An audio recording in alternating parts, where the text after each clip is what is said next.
Ndio, habari za wakati huu kwa wewe mfuatiliaji wa activities zetu za OQP Community Network. Siku ya leo ni siku nzuri sana ambapo tunaenda kujadiliana kiufupi sana kwenye eneo la uwekezaji, hasa uwekezaji wa hisa na bondi. Kwa wale ambao tumekuwa tunashirikiana kusoma vitabu kwa pamoja, kitabu chetu cha kwanza ambacho tulianza kusoma kuanzia Januari 3 mwaka huu ambacho kinaenda kwa jina la The Automatic Millionaire ambacho kimeandikwa na David Buck, alikuwa ameshauri sana kwenye kufanya investment, na kwenye investment wamezungumzia mambo ya kuwa diversified. Maana yake kuna maeneo kadhaa ambayo ili kuwa na ile security nzuri kifedha inabidi uweze kufahamu hizo mambo. Ila sasa changamoto inakuja ni kwamba haujui investment ni nini, haujui uwekezaji kwenye hisa ni nini, haujui bondi ni nini, na naweza nikasema majority ya Watanzania tuko kwenye hilo kundi. Hatuna hizo habari. Kwa hata unaponiambia nianze kuwekeza kwenye hisa, mimi sitofautishi kati ya hisa na mtu ambaye anafanya betting. Umeona, lakini solution inaanza kwanza, tafuta watu ambao wanaofahamu mzuri na hayo mambo, wanasema kuwa open minded, look for information, upata taarifa sahihi, alafu baada ya hapo unachukua hatua ya pili ya kuanza kufanya uwekezaji. Na inasemekana kwamba uwekezaji ni moja kati ya njia kubwa sana za kuweza kufikia uhuru wa kifedha. Sasa leo nitakuwa na dada yangu Wende ambaye anatokea Orbit Securities. Atapata muda mzuri wa kujitambulisha, atatuambia yeye ni nani, alafu baada ya hapo tutaanza kumsikiliza. Lengo kubwa la leo ni kuweza kumsikiliza kwa kifupi, atupe introduction kwamba uwekezaji huu ni kitu gani, na kwa upande wake yeye wanafanya nini kama Orbit Securities. Karibu dada Wende, utupatie brief kwa kifupi. Asante. Kwa majina yangu naitwa Wende Kalinga. Mimi ninatoka Orbit Securities kama investment analyst. Hiyo ndio kazi yangu pale Orbit. Lakini Orbit Securities ni nani? Orbit Securities ni mawakala ambao tumesajiliwa na soko la Dar es Salaam, soko la hisa la Dar es Salaam au Dar es Salaam Stock Exchange, ambao kwa sasa Tanzania ndo soko pekee la hisa tulionalo, lakini hopefully going forward tutakuwa na masoko mengi zaidi. Lakini tumesajiliwa kama pale mawakala au brokers, lakini pia tumesajiliwa kama dealers. Dealers inamaanisha tuna leseni pia ya kununua sisi kama Orbit, pia tunaruhusiwa kuengage kwenye investment activities. Lakini pia tumesajiliwa kama investment advisors. Investment advisors hapa kuna mambo mengi including kusaidia kuguide in raising funds, guiding in listing ama kuconduct an IPO, tunafanya vyote. Lakini pia tuna leseni kama fund managers. Fund managers in that sense kwamba kama we have high net worth individuals ambao wako na pesa, they have a lot of savings, wako na hela lakini they don't know the right places to invest, ama hawajui right mixture, nikichanganya nini na nini naweza nikatengeneza return vipi. Na nikiongelea hapa kuna watu ambao tayari wako invested kwenye biashara kubwa na nini, lakini they find themselves kwamba wana extra cash and they would like to save au kuinvest with good returns. Kwa hiyo pia tunawaguide hapo with a small fee. Kwa hiyo in summary, that is who Orbit Securities is, na tuko kama nilivyosema, tuko licensed na tuna leseni tumepewa na soko la Dar es Salaam Stock Exchange, lakini pia na mamlaka ya masoko na mitaji ya Tanzania as known as CMSA, pia tuna leseni hapo. Kwa Tanzania we have about 13 to 14 licensed brokers, au kwa lugha ya kitaalamu tunaitwa licensed dealing members. Asante, nadhani hiyo ndio short introduction. Yeah, asante. Umetoa brief nzuri na umesambaa kwenye maeneo mengi sana. Sasa labda kwa kuanza, mimi niko kwenye kiti cha yule Mtanzania wa kawaida ambaye hajui kabisa, na ukweli kama nilivyosema kwenye utangulizi, swala la uwekezaji hasa kwenye hisa na mambo ya bondi ni kitu ambacho ni tumekiweka ni kitu cha wazungu, na ndio maana kila mtu akisikia mwekezaji anajua ni mzungu ndo analeta capital.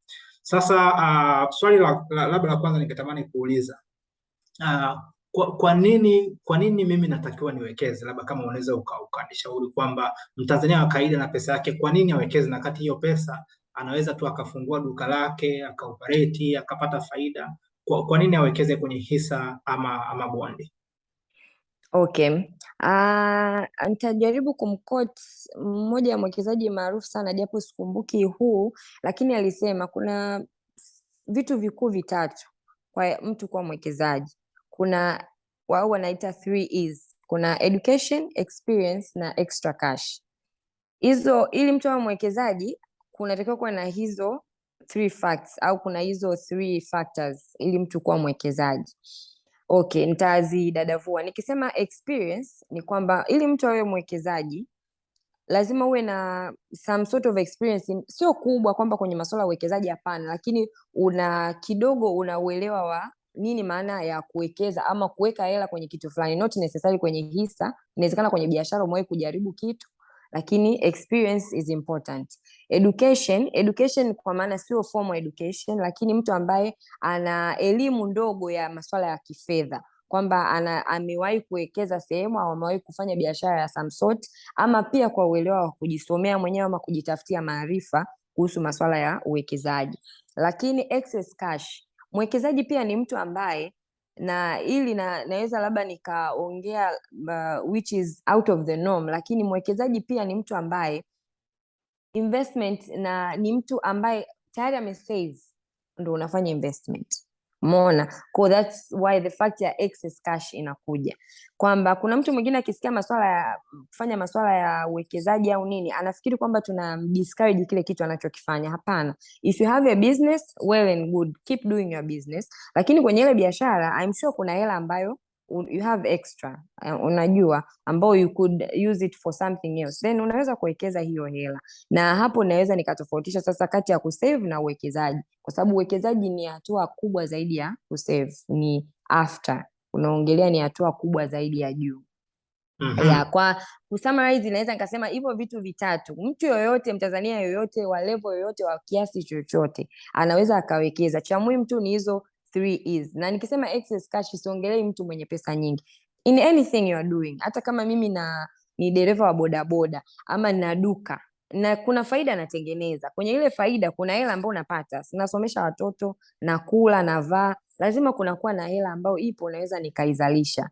Sasa huyo ndo nikimaanisha kwa excess cash. Maana Watanzania wengi tuna tabia, tukishasikia tu excess cash hapa kuna watu nishawaacha Yes. Wanajua naongelea matajiri, lakini hapana. Lakini hivyo vitu ni vya muhimu vitatu. Ukiwa na hivyo vitatu, anyone can become an investor.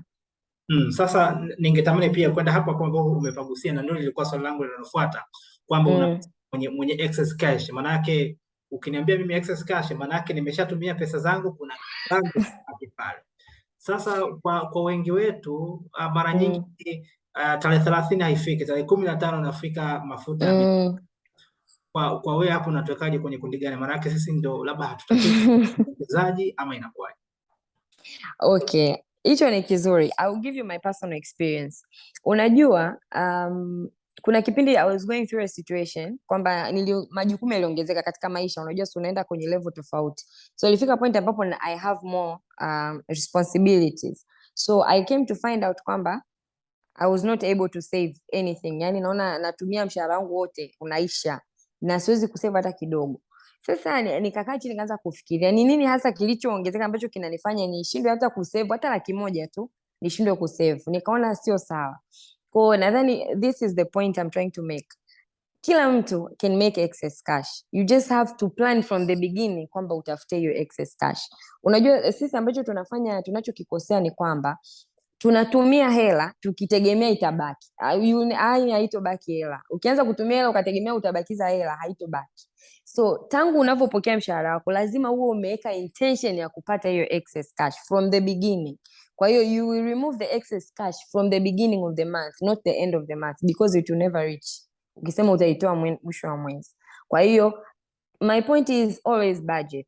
Always budget. Mimi kilichonisaidia ni kwamba baada ya kuona hiyo situation I was almost frustrated actually, kwa sababu nikasema okay, mshahara wangu ambao nimekuwa nalipwa siku zote, sawa, inawezekana majukumu yameongezeka, lakini not to this extent I cannot save. So I came to write down everything I'm using. Labda chakula kwa mwezi natumia chakula kiasi gani? Okay, matumizi yangu mengine hadi zile hela za kusaidia ndugu na jamaa niliziweka kwamba okay, maximum naweza nikamsaidia mtu, labda namtumia ndugu yangu hela, nafanya nini, itanicost shilingi ngapi. Nikajikuta nilivyo list na kuandika kila kitu down, and then kuna method huwa napenda kutumia, ni very old lakini ni kutumia envelopes. Nadhani hata nyinyi mloko nchi za nje wazungu wanapenda sana kutumia envelopes, saving using envelopes. Kwa hiyo nilikuwa tu na envelope na bahasha na iname, hii bahasha ni ya hela ya chakula, hii ni bahasha labda ya hela ya mafuta, parking, hela ya nini, nikazidistribute hivyo. Nikajikuta I was able to save actually that month, and I was able to save more, labda niweze sema robo ya mshahara wangu, kwa sababu I planned on the beginning of the month, not end of the month. Sasa ukisha plan unajikuta kwamba una excess nayoiongelea, na you can go ahead and invest. Sasa ukisubiri mwisho wa mwezi au hiyo excess cash utakutana nayo, so you have to plan from the beginning to make that excess cash. I say. Asante sana.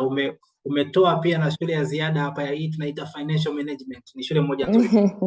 Na kinaendana pia na shule moja nimeipata kwa Orbit kwenye kitabu cha kwanza kusoma nikianza kuwa serious. Amezungumzia kwamba makosa ya watu wengi tunasubiri kuwekeza pesa ambayo inabakia baada ya matumizi. Ila wataalamu wenye kanuni za mapato na matumizi wanadai kwamba siku zote matumizi huwa yanaongezeka kulingana na unachokipata. Leo Laki5 utaishi maisha ya Laki3.5, ila Laki1.5 utalipia labda bills na vitu kama hivyo. Ukipata Milioni 5 unajikuta umeanza kuishi maisha ya Milioni 7.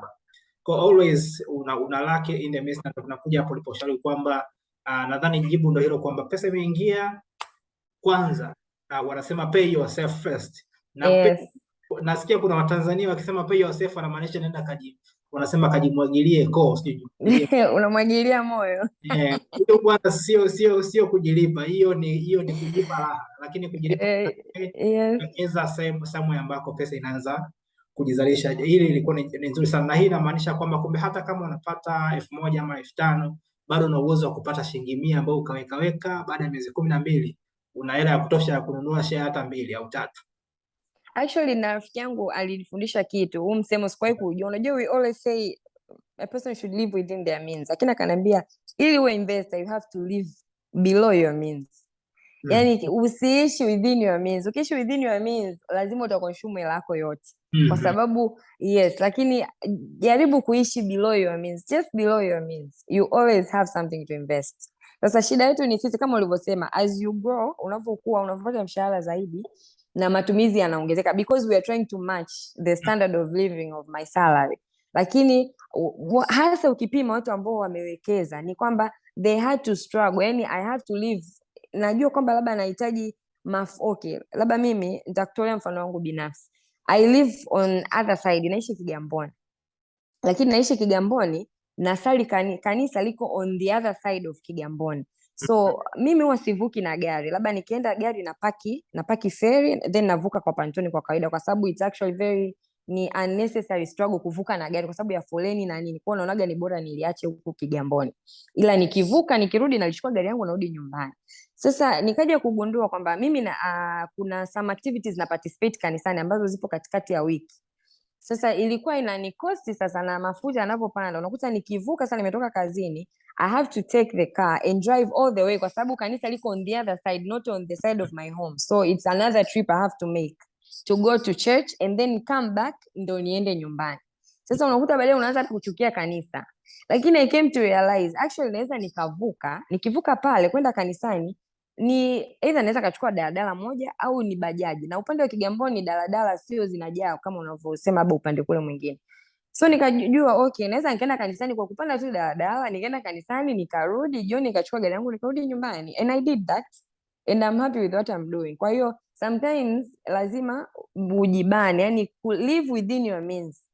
Live below your means. Ukilive below your means you always have something, lakini ukitaka kulive within your means it will never be enough, kwa sababu you can't catch up with inflation na vitu kama hivyo. Una expand na income yako.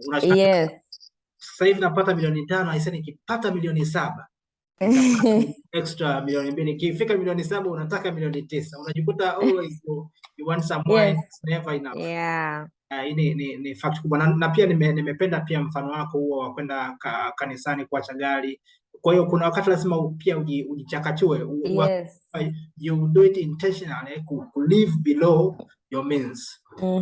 Pia ni kosa lingine, kwa sababu wengine pia tunajua kwamba bwana vitu vinakuja automatic, una sit down alafu unasema kwamba I hope nita manage, I hope kita work out I hope it will get better. Sasa swali la ziada ni kwamba uwekezaji wa hisa ni nini?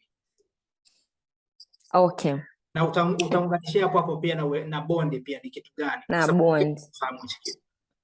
Okay, nitaelezea general and then later on nita scale down to Tanzania. Lakini okay, uwekezaji wa hisa ni tuseme ni uwekezaji kwa mtu kubelieve au kuamini katika idea ya biashara ya mtu na you want to be part of it. Kwa hiyo I'll put my money, I'll invest there hoping kwamba this business will grow enough and then we can share the profits kwa sababu I believe in the business.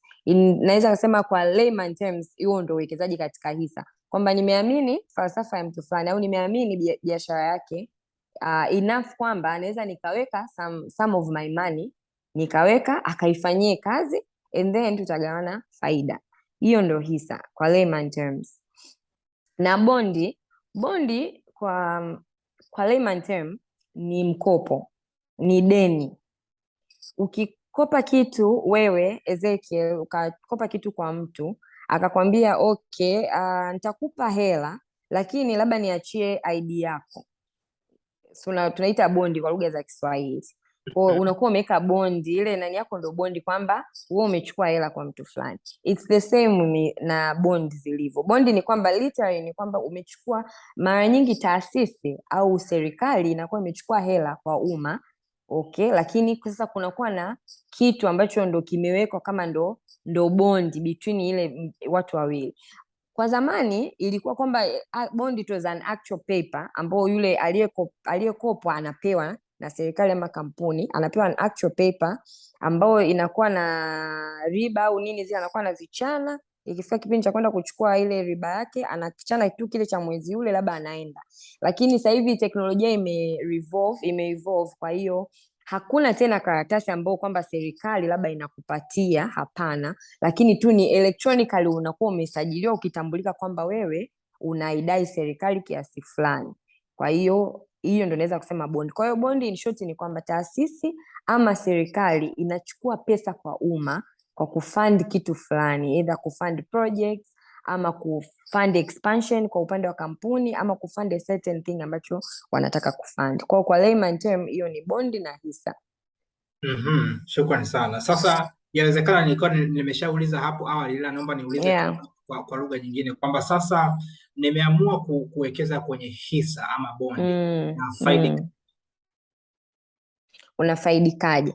Okay, sasa hapo itanibidi sasa utaniruhusu kwanza nielezee DSC ili tuende kirahisi. Sawa. Okay. Sasa ili mtu aweze kufaidika katika hisa, kama nilivyosema, unaamini idea ya mtu au biashara ya mtu, unawekeza pesa yako ukitegemea kwamba unachopata ni ile faida, kwamba kama hii biashara itatengeneza faida then mimi kama mmiliki ile faida na mimi nina haki ya kuenjoy kama mmiliki. Hiyo ndo ukiongea kwa layman terms, kwamba hivyo ndo ambavyo unategemea utafaidika, kwamba ule mtu hii biashara ikiboom ikatengeneza faida au be part of it kwa sababu nimewekeza pesa yangu, then ile asilimia yangu niliyowekeza itanipa mimi right to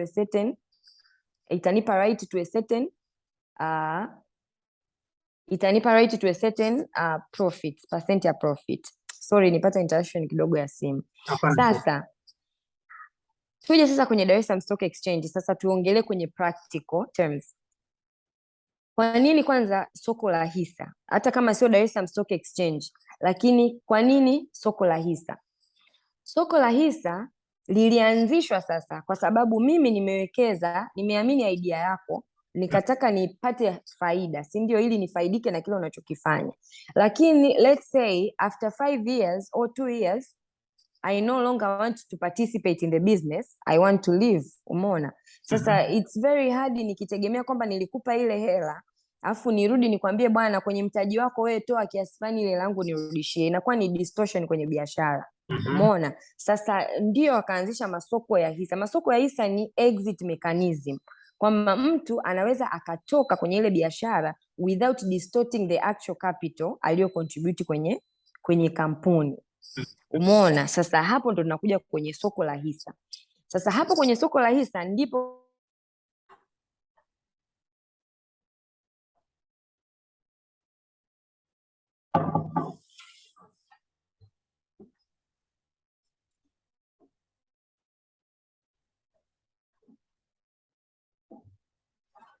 masoko ya hisa yalivyoletwa yaka allow for exit mechanism. Nilikuwa nime break. Yes. Nime break mara moja, lakini nadhani tumesharejea. Tumerejea, okay. Nilishia wapi? Ulikuwa kwenye unaelezea sasa pale kwenye point gani ilikuwa? Nijaribu kurecall mara moja. Hebu tufanye uanzie pale kwenye kwamba kwenye exit mechanism, kwamba Yes. baada ya distort system sasa kuna hisa zimekuja. Yes. Ili ukitoka unatoka bila kulisa. Yes, kwamba ili mtu asiseme naomba ile langu niliyoweka niondoke, wakaanzisha exit mechanism, kwamba mtu anaweza aka exit without distorting capital ile kampuni. Ndio yakaanzishwa masoko ya hisa sasa, kwamba mtu anaweza aka exit in the market without ile kampuni actually being affected na yale mambo yanayoendelea sokoni. Sasa kwa kuanzisha masoko ya hisa ikaja faida ya pili ya hisa, ambayo ni capital gain, ama kukua kwa ule mtaji mtu ambao aliuweka pale mwanzo. Umeona? Kwa sababu shida iliyokuja mwanzo ni kwamba mimi nimewekeza kwenye biashara yako, lakini nikitaka kutoka utanipa ile langu niloweka, si ndio? Lakini sasa ikaja kujulikana it's not fair, if you stayed 5 years with my money huwezi ukanirudishia kile kile, lazima kuwe kuna kitu ambacho nimegain. Sasa ikawa ni distortion. Okay, mimi nimekupa hela, nilikuwekea hela. Je, nikitaka kutoka labda 8% na calculate vipi? Kwa sababu biashara imebadilika kutoka vile ulivyoingia mpaka leo. Kwa hiyo it was very confusing. Lakini soko la hisa likaja kusolve hiyo tatizo. Sasa ndio tunakuja soko la hisa ni nini? Kwa hiyo soko la hisa kwa terms za kawaida ni kwamba ni a platform, ama ni platform ambayo imetolewa ili ku allow for exit mechanism kwenye hisa, ama exchange of shares from one person to another. Sasa kama nilivyosema, soko la hisa ni kwa Tanzania ni customer to customer au peer to peer. The company itself is not involved in the trading of shares kama ambavyo watu wengi huwa wanaamini, kwa sababu unakuta watu wengi wanaamini, unakuta labda ana hisa fulani anasema hivi, let's say kwani Voda hawezi kununua hizi hisa zangu? No. Kwenye soko la hisa the company is not involved, as I said, kwamba ili kuto distort ile capital structure ile iliwekwa kwa ajili sasa wale peer to peer they can exchange ownership na nini without distorting the company. So the company itself will not be involved in the activities on the market. Sasa hiyo ndo in short kwamba soko la hisa ni platform tu ambayo ina allow owners of companies to exchange ownership au to exit ama kufanya vitu mbalimbali.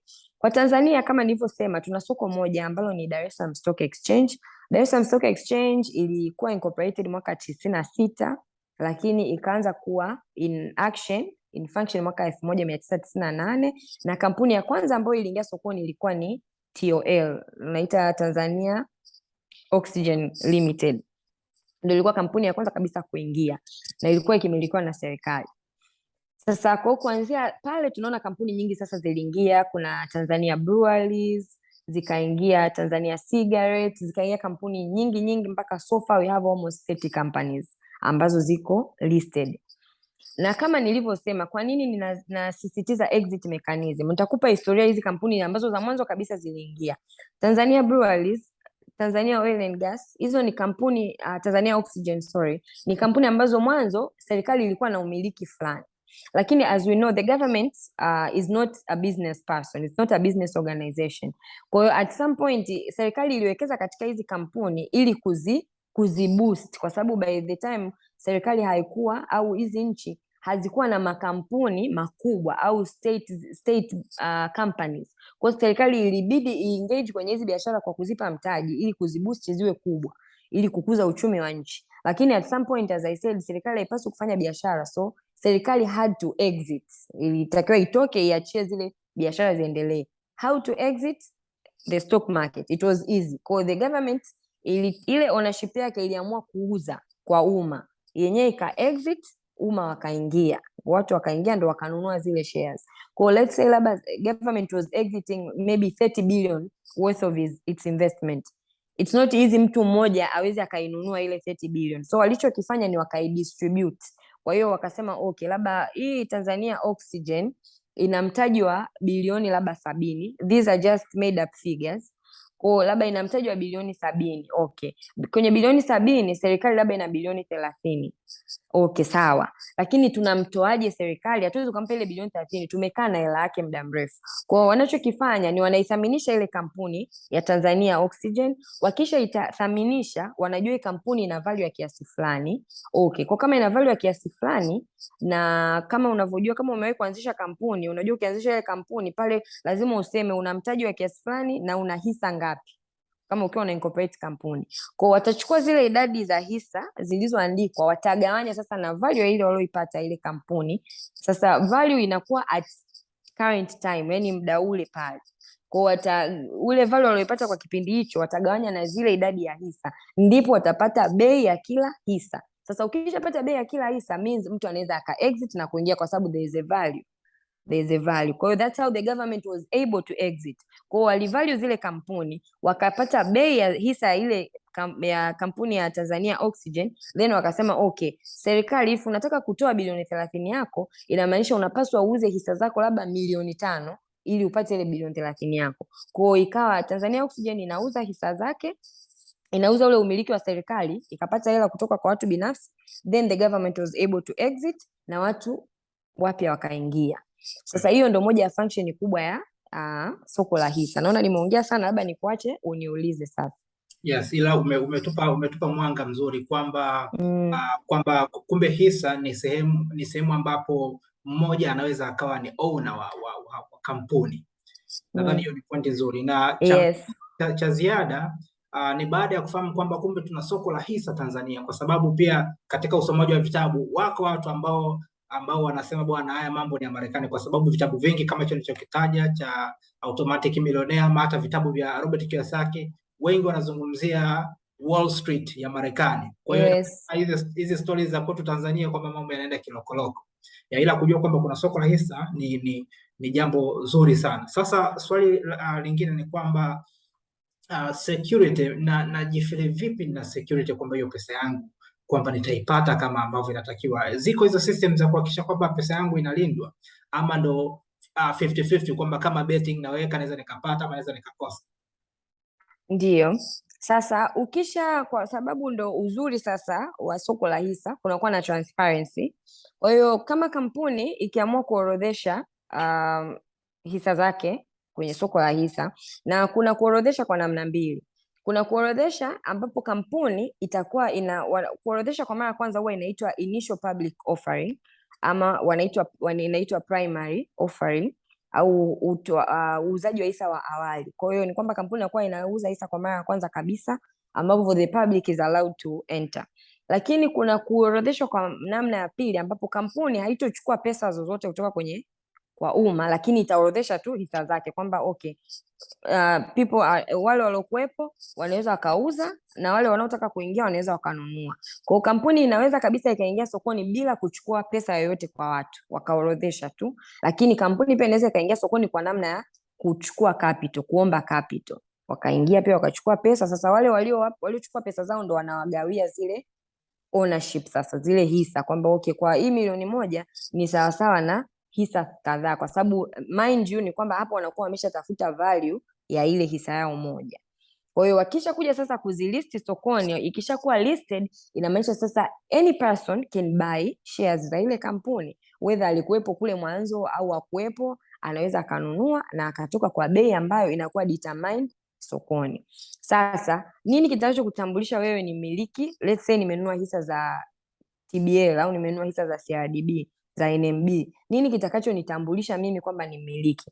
Hapo mwanzo kulikuwa kuna kitu kinaitwa depository receipt, ambayo ilikuwa inatolewa ni kama ambao kwa lugha nyepesi sisi tulikuwa tunaita tu ni certificate, lakini actually it wasn't a certificate, it was just a receipt. Inaonyesha labda mimi Wende Kalinga amenunua hisa 2000 za TBL. Kwa ilikuwa ni rangi ya njano hivi au blue, inakuwa ni kubwa tu kama size ya A4 paper. Inaonyesha pale jina lako, address yako na umiliki wako, hisa kadhaa. Hivyo ndio ilikuwa inakuwa hivyo. Kwa mtu alikuwa anapewa ile, ni uhakikisho kwamba okay, nimenunua hisa.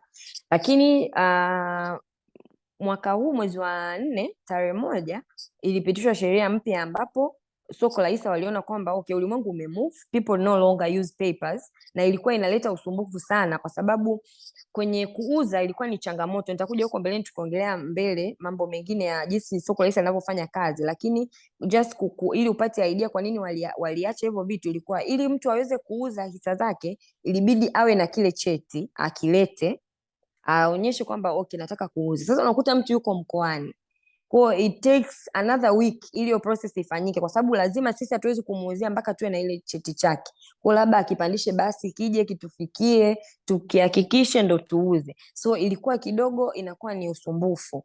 Kwa hiyo okay, wakasema we can do this electronically.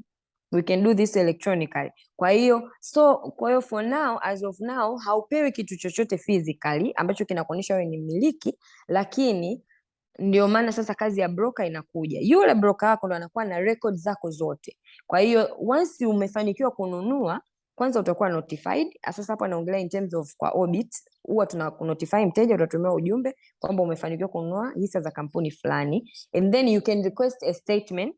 A statement will show you your holdings. Itakuonyesha kwamba okay, holdings zangu ni hizi. Then that's how we work so far. Kwa hiyo kwa sasa hatuna tena certificate, lakini everything is stored electronically. Yeah, ni jambo zuri na nimegusia kwenye security kwa sababu kuna watu ambao nimeona wanachanganya taarifa. Kuna marafiki zangu kadhaa, kuna watu wengine ambao siwafahamu, wamekuwa pia wamejiingiza. Kwa mfano kuna mitandao hii ya digital currency wanasema, ambapo wengi wameingia kwa jina la investment. Sasa nimeona vizuri kutofautisha security kati ya huku, manake huku kwingine pia unaweka pesa, lakini ndio hivyo, wako wengi sana ambao wamekuwa wanapoteza fedha. Unaweka fedha kwambia utadabo baada ya mwezi mmoja, alafu ghafla inakata. Inafika point sasa mtu kwa kuogopa huku akisikia pia na soko la hisa, najua mambo ndo yale ni yale. Yes. Anaona bwana, bora hela yangu ikae benki isiende kokote, kumbe unakuwa unapoteza. Yako ni vizuri. Sasa nahitaji ufahamu gani ili kuanza kuwa mwekezaji, kwamba sasa nimeamua nataka kuwekeza kwenye hisa. Nahitaji kwenda nikapata shule ya miaka 3 ama nafanya? Okay, ni rahisi sana kuwa mwekezaji. Kama nilivyosema, kwa sasa Tanzania tuna soko moja tu ambayo ni Dar es Salaam Stock Exchange, japo nadhani Zanzibar wako kwenye process ya kupata soko lao pia, which will be a good thing. Sasa ili kuwa mwekezaji kwenye this case tunaongelea Dar es Salaam Stock Exchange, kwanza lazima uwe member wa Dar es Salaam Stock Exchange. Nikimaanisha kwamba kwa mfano ili wewe useme kwamba ni mtumiaji wa huduma za CRDB, na maana lazima uwe member wa CRDB, kwamba una account na CRDB. It's the same. Ili mtu aweze kuparticipate kwenye soko la hisa unahitaji account ya uwekezaji na DSE, kwamba ili waweze kukuidentify kwamba huyu ni mwekezaji wetu. Hiyo account inaitwa CDS account. Okay, inaitwa, nadhani kirefu chake ni Central Depository System or Security, something like that. Lakini utakuwa na CDS account number ambayo itakuwa assigned to you. Sasa kwenye soko la hisa hatutambuani kwa majina, tutambuana kwa ile account, ndio inayokutambua wewe, mimi Wende Kalinga ni mwekezaji. Sasa baada ya kupata ile account, then you are good to go. Kufungua account ni bure kabisa, unahitaji tu kitambulisho chako chochote cha serikali, cha NIDA, cha leseni, piga kura, passport. Unahitaji hicho, unahitaji uwe na account number, na actually sasa hivi wamemodify, ukifungua online nadhani hata account number hawakuulizi, lakini unahitaji tu kuwa na kitambulisho. Uwe na kitambulisho ambacho ni halali cha serikali, lakini pia na uwe na account number, ni vyema zaidi.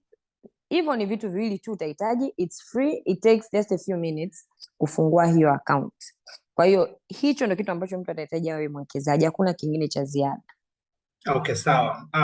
Umezungumzia pia kidogo kwamba nahitaji vitu gani ili kuweza kuanza. Sasa wewe kama Orbit Securities, wewe play role gani hapa? Okay. Ili mtu aweze kufungua akaunti, lazima hiyo akaunti yake, japo anaifungua akaunti ya DSC, lakini hiyo akaunti lazima iwe affiliated na broker. Kwa sababu kama nilivyosema, hakuna certificates, hakuna nini. Kwa hiyo lazima uwe na mtu ambaye yuko responsible na wewe. Broker kama ni literally understand kama dalali au mtu wa kati between people na the exchange.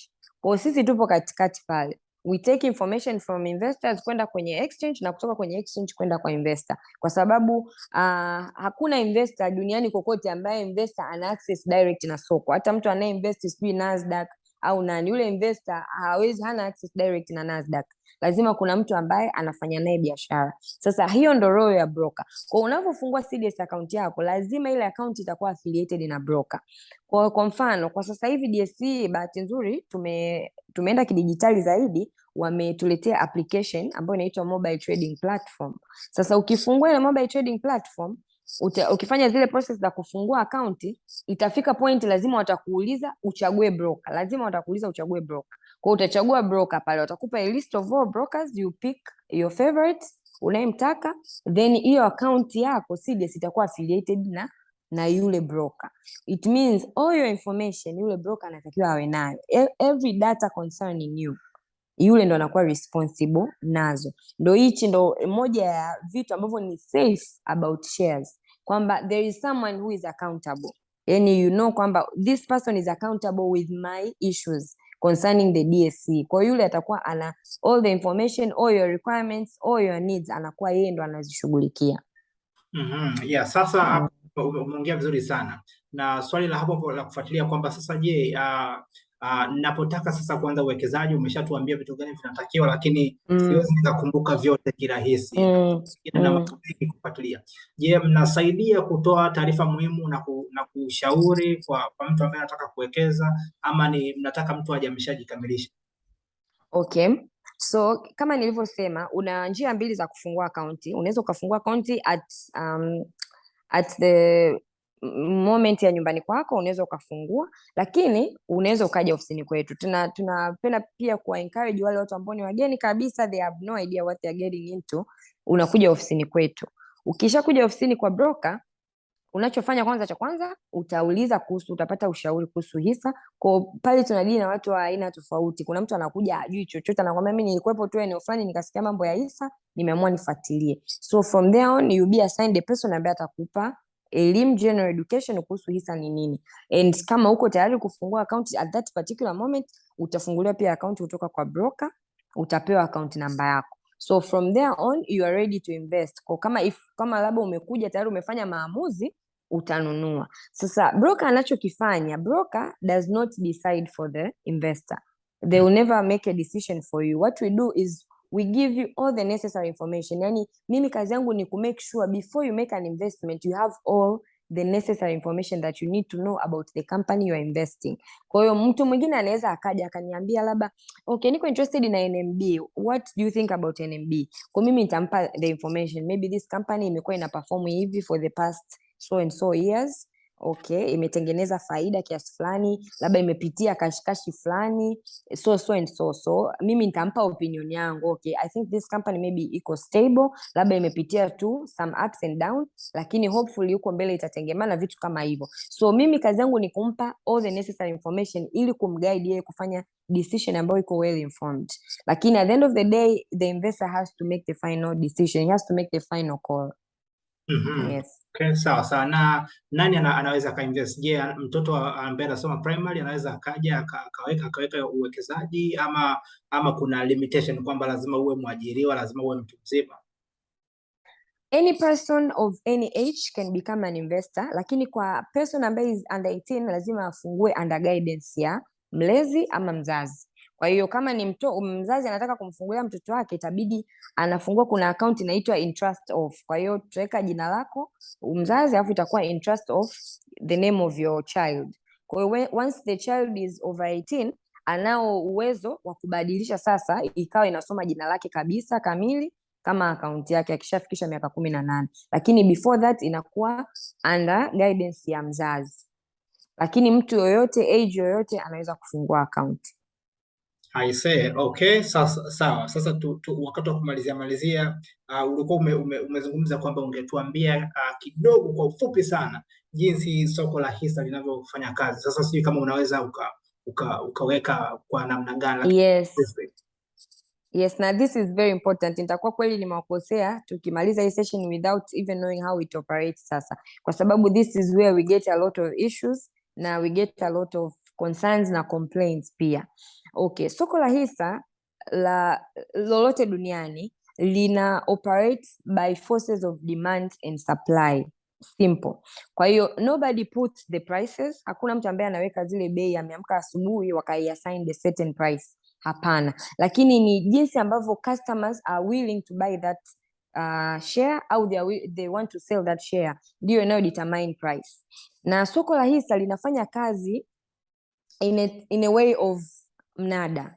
Ni kama mnada kabisa, ni kama auction, kwa sababu mtu yote ambaye ameshawahi kuwa mwekezaji anajua kwamba ukitaka kununua, ukifika pale labda nataka kununua hisa za CRDB, we will ask you unataka kununua kwa bei gani, utatuambia. So sisi tutakachokuambia ni kwamba okay, the prevailing market price ni labda 400.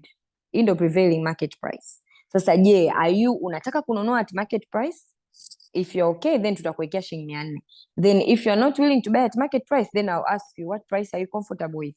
Sasa hapo it depends na mtu. So if someone labda anataka lazima nipate CRDB leo at any cost, atakwambia okay, maybe put a little bit above 400, kwa sababu that attracts. Kama mtu yote ukienda kwenye mnada, the highest bidder always wins. The more una bid kwa bei kubwa, ndivyo inakupa chance ya wewe kuwin kile kitu. It's the same na hisa. Kwa hiyo mtu mwingine anaweza akakwambia okay, market price ni 400, lakini 400 labda let's say hakuna sana supply, hakuna watu wanauza at that price, wako wachache.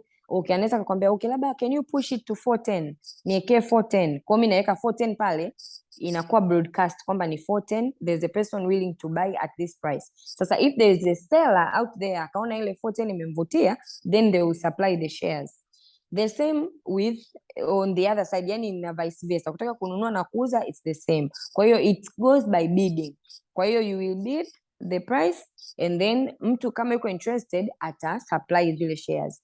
Na guidance ya kubid ni kwamba you cannot go kwa kampuni yoyote ambayo ina mtaji sokoni wa zaidi ya trilioni 1, unaweza kwenda only mpaka 5% above and below. Kwa hiyo let's say if you want to buy kwa kampuni kama CRDB ambayo imecross mtaji wa trilioni 1 sokoni, kwa hiyo it means I can only go, let's say CRDB closing price ni 400, I can only go, yani kama nataka kuweka highest bid haiwezi kuzidi 5% juu. Umeona? Sasa sijui 5% ya 400 ni ngapi, lakini let's tushukuru labda ni 405. Kwa hiyo maximum itakuwa 405. Huwezi kuweka zaidi ya pale, kwa sababu sasa hiyo ita distort. Itakuwa if anybody is willing kuweka bei yoyote, then kunakuwa hakuna order. Lazima kuwe na order fulani.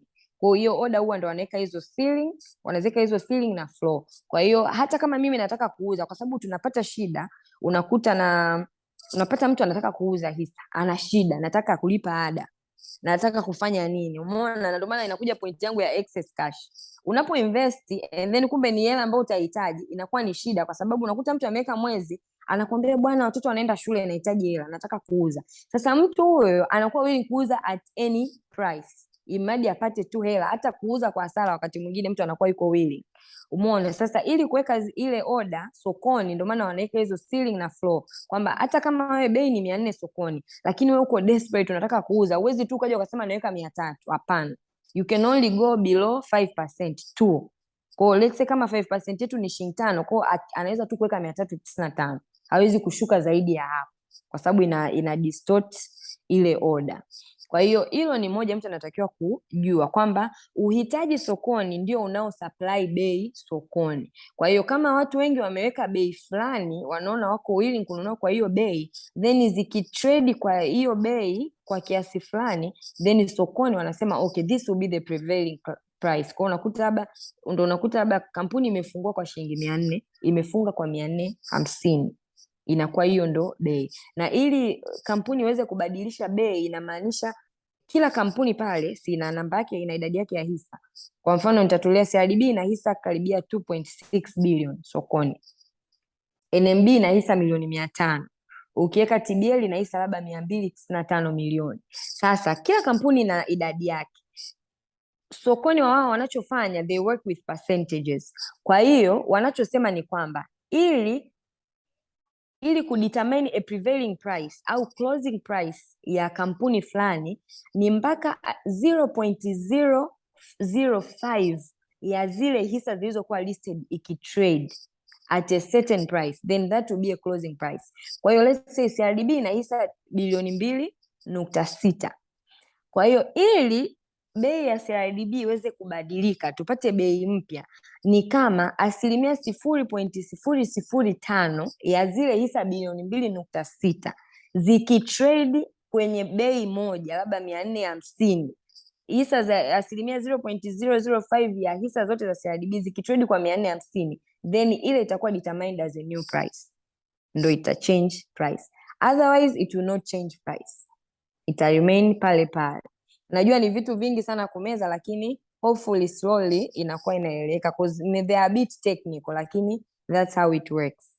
Kwa hiyo okay, hiyo na upande wa ku determine price, lakini if someone wants to sell, akitaka kununua, kama nilivyosema, ukishafungua account, if you want to buy, you just contact your broker. So unaweza ukaenda physical, lakini kama unaweza ukafanya online, kama nilivyosema, kuna application ya mobile trading platform, you can just buy at the comfort of your home au popote ulipo, lakini unaweza pia ukamcontact broker yako through mobile phones. We even take orders through mobile phones or email or WhatsApp.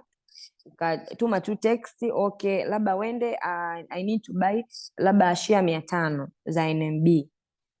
Can you give me the price? Mimi nitakwambia bwana, bei ya leo ni bei kiasi fulani. Okay, if you're okay to buy at that price, kwa mimi nitakuwekea order. Na order sokoni ziko executed automatically, ziko executed electronically. Kwa hiyo ni first in first out basis. Kwa hiyo if I put order in the morning, labda saa 2, mwingine akaja kuput saa 3, yule atakuwa chini yangu. Hivyo ndo inavyoenda. Kwa ni first in first out, lakini pia soko lina favor bei. Kwa hiyo ukiweka bei nzuri zaidi unapata chance ya kutoka. Kwa hiyo wao wana categorize, wana prioritize price and then time.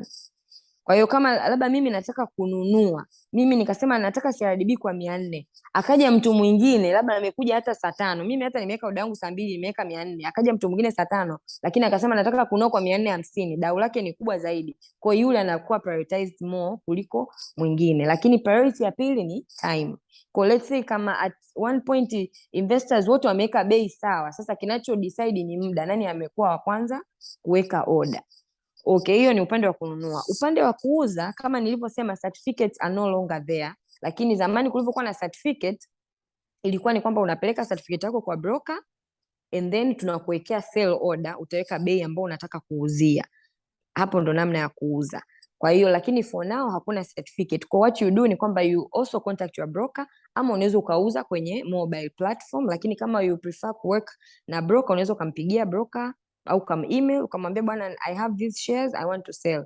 Kwa broker ataconfirm kwanza your CDS number kama inamiliki hizo shares. Akishajiridhisha kwamba ni kweli unamiliki hizo shares, then ataweka order ubaoni. Akishaweka order ubaoni, zitakuwa executed once the supply is there, au mtu yuko tayari kuzinunua. That's how it works. Asante sana kwa kweli. Kama ulivyosema, taarifa ni nyingi sana ndani ya muda mfupi. Yeah, taarifa ni nyingi sana. Lakini ni very useful information. Yeah. Na labda pia cha kuambia wafuatiliaji ni kwamba you don't need to know everything sasa hivi. Yani hauhitaji Yes. Haujui kila kitu, na ndio maana wako kama kina Wende hapo kwa ajili ya na kupatia taarifa muhimu sasa wakati umeanza kufuatilia practical. Sasa mnapatikanaje mtu akisema sasa nataka kuanza uwekezaji na Okay, kwa Orbit tunapatikana, tupo Golden Jubilee ghorofa ya 4. Golden Jubilee nadhani kwa mtaa wa Ohio, iko mkabala na jengo la PPF Tower. Tuko ghorofa ya 4 pale tunapatikana, lakini pia tunapatikana through social media. Tuna Instagram ambao ni Orbit Securities, ile hash ya chini ni Orbit Securities, yes, iko hivyo Instagram, lakini pia Twitter tupo kama Orbit Securities pia. But nachopenda pia kwa encourage wawekezaji kwamba we have clubhouse sessions, na hizi clubhouse sessions they are very good, na kwa sababu unakuta labda vitu hapa vyote nilivyoviongea mimi nimeviminya kwenye muda. Lakini ukienda kule unakuta breakdown, labda siku nzima tulidedicate tu kuongea labda dividend, au siku moja tu tulidedicate kuongelea kitu fulani. Kwa hiyo unakuwa unakipata kile kitu kwa undani zaidi, na we have different speakers. Kwa hiyo kunakuwa na watu, kila mtu anachangia maoni yake na mawazo yake. Kwa hiyo wakienda Clubhouse, tuna room ambayo inaitwa uwekezaji katika soko la hisa. Ukisearch pale utaikuta, ama unaweza ukasearch kwa jina la Orbit Securities, ukakuta zile sessions zetu zote ziko from the beginning mpaka tunapofanya. Lakini hizi sessions ni kila Thursday saa 2 kamili asubuhi, tunakuwa tuna room ambayo iko live. Asante. Sasa Yes. Mimi nilikuwa sifahamu kabisa kuhusu Clubhouse, na inawezekana mara ya kwanza unanitajia Clubhouse nikajua ni jengo fulani hivi kwa posta, sio naingia na room ya mambo ya uwekezaji. Kwa wale ambao Clubhouse ni kama application fulani ambapo watu wanakutana, wanafanya hizo discussion, wanachati, lakini pia kuna audio pia discussion, na alishanitumia linki, nitaiweka kwenye maelezo ya hii video. Utakuwa unaweza kuingia na wana discussion ambazo ziko very useful, zinatoa taarifa zile za msingi sana ambazo mtu anaweza ukajua kuhusu uwekezaji. Labda swali la mwisho kabisa, dada Wende, je, nahitaji kiwango gani minimum ili nianze uwekezaji? Kwenye hisa bwana, hakuna kiwango, lakini kwa guidance za DSE wanasema at least 10 shares of any company. Kwa hiyo at least 10 shares inakuwa. Ukiongea kwa 10 shillings hapo nazungumzia shilingi ngapi sasa? Sasa 10 shares, kwa sababu kama nilivyosema, we have 30 companies with different prices. Kwa 10 shares itadetermine kiwango, inategemea na kampuni sasa unayotaka kununua. Kwa sababu tuongelee mfano CRDB ni shilingi 400. Kwa nikisema 10 shares ni shilingi ngapi? Ni 4000, si ndio? Lakini TBL share moja ni 10900. Nikisema share 10 tunaongelea ni halo, karibu 100,000 hivi.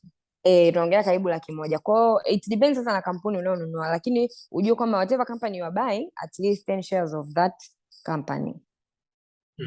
Okay, sawa. Yes. Shukrani sana. Na kwa kumalizia kabisa, unatoa sasa ushauri gani kwa Mtanzania wa kawaida kuhusiana na uwekezaji kwa kifupi? Okay. Sasa kuhusu uwekezaji, nachotaka kuambia Watanzania kwamba hivi vitu nitakwambia yani sasa hivi akaunti zote za CDS Tanzania ziko 600,000 tu.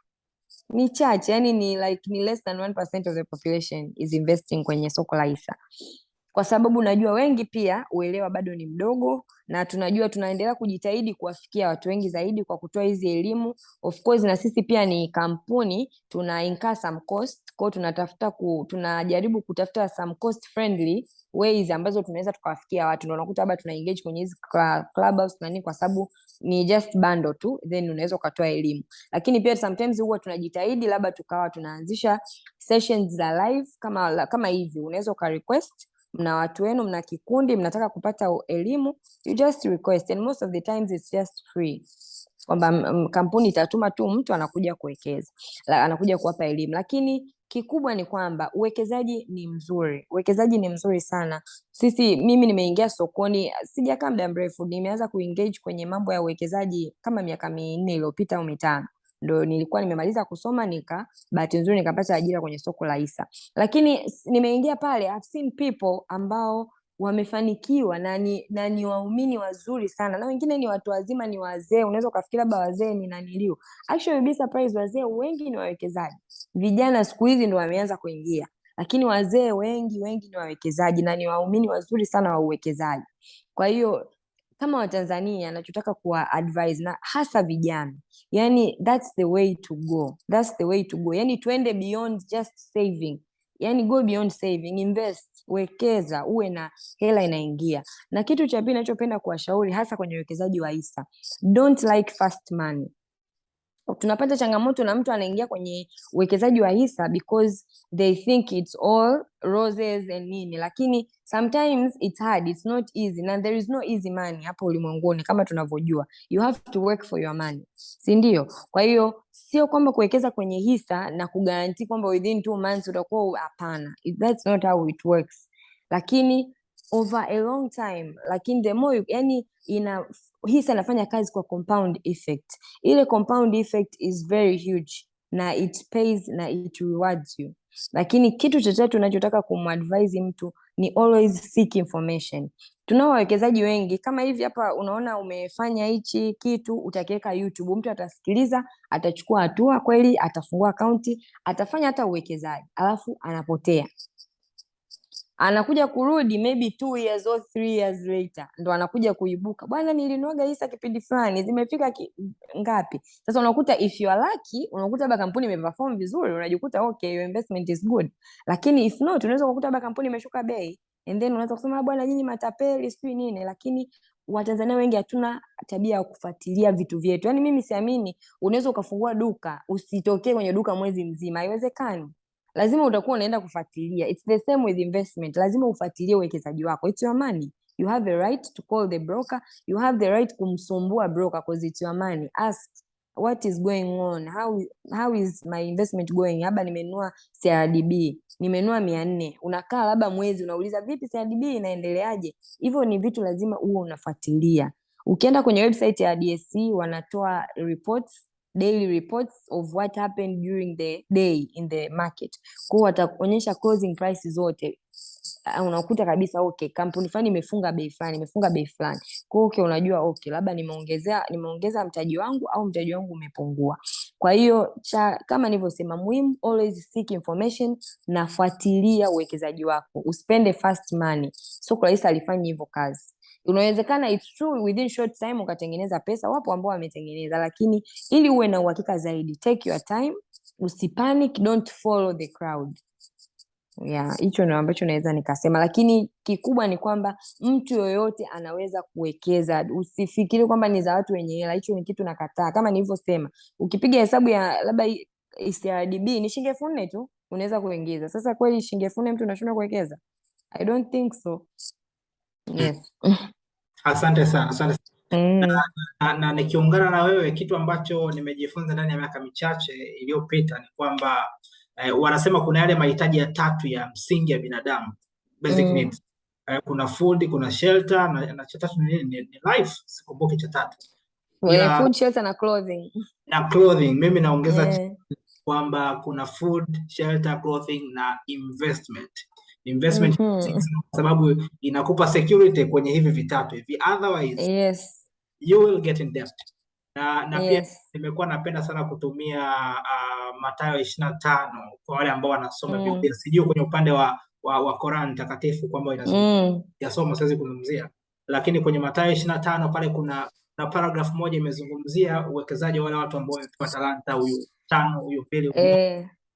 The key point ni uwekezaji kwenye ile the context ya ile verse ni uwekezaji kwamba are you able to regenerate money kwenye hiyo pesa ambayo unapewa. Na wengi tuna confuse kati ya mshahara na investment. They are 2 different things. Mshahara you get rewarded, lakini investment is making your money regenerate itself. Yes.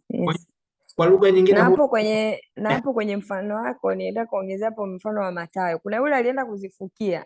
Unakumbuka yule jamaa alimwambia mpumbavu, wewe unaendaje kufukia? Kwamba yeye amezifukia, ameziacha, hajazalisha. Na hicho ndo tunakuja. Kuna session yetu moja tuliongea kwenye Clubhouse, mtu akienda kuangalia, tuongelea kuhusu saving and investment. What point unaanza kuinvest? Kwa sababu lengo la kwamba una save, mimi labda unakuta vijana wengi siku hizi wanatumia namna labda vibubu. It's okay. Au ukaenda kwenye savings account bank.